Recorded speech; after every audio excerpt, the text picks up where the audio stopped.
বন্ধুরা, বেশ 2-3 দিন পরে আপনাদের কাছে এলাম। শুভ সন্ধ্যা। আশা করি সকলে ভালো আছেন, সুস্থ আছেন, স্বস্তিতে আছেন। যেমন করে হোক যতক্ষণ জীবনটা আছে তাকে তো টেনে বয়ে নিয়ে যেতে হবে, তাই স্বস্তিতে থাকাটা আমার কাছে খুব ইম্পর্ট্যান্ট। নিরবিচ্ছিন্ন সুখ বা দুঃখ তো বলে কিছু হয় না, মাঝামাঝি একটা অবস্থান, এবং দুঃখটাই বেশি। তাই স্বস্তিটা নিজের মনে মনেই নিজেকে তৈরি করে নিতে হবে। আমার জীবন দিয়ে, অভিজ্ঞতা দিয়ে আমি যা বুঝলাম।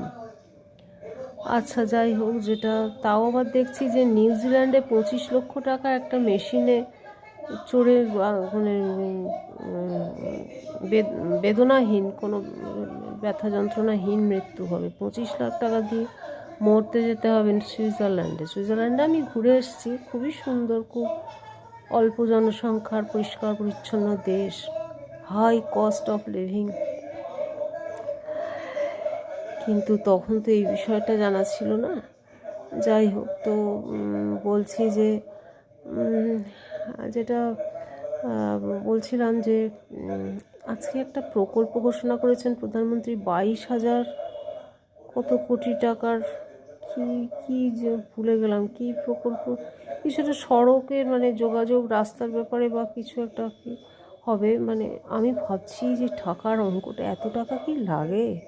ঠিক মতো করে যদি করা যায়, ঠিক সৎ মানুষ, সৎ কন্ট্রাক্টরটা যদি দায়িত্ব নিয়ে দেশকে ভালোবেসে, দেশপ্রেম যদি তাদের মধ্যে জাগে, তাহলে লাভ রেখেও এত টাকা বোধহয় লাগে না।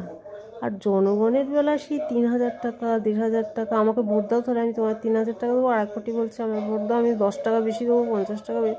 মানে তারা যেন তাদের জন্যেই যে তারা আজকে ওই সিটে বসে আছেন, 50 টাকা, 100 টাকা, 1,000, 2,000, 3,000, অথবা লোন।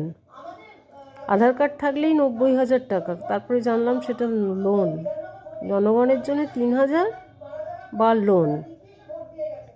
আর একটা পার্টি অবশ্য বলেছেন 5,000, সে কি জানি না যে তারা আদৌ কোনোদিন ক্ষমতা আসতে পারবে।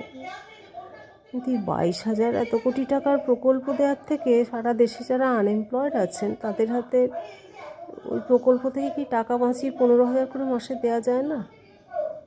তাহলে কিন্তু অনেকটা সমস্যার সমাধান হয়। সেটা কিছুতেই দেবে না কোনো সরকার, না রাজ্য না কেন্দ্র।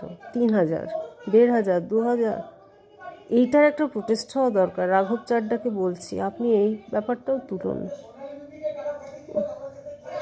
ধন্যবাদ।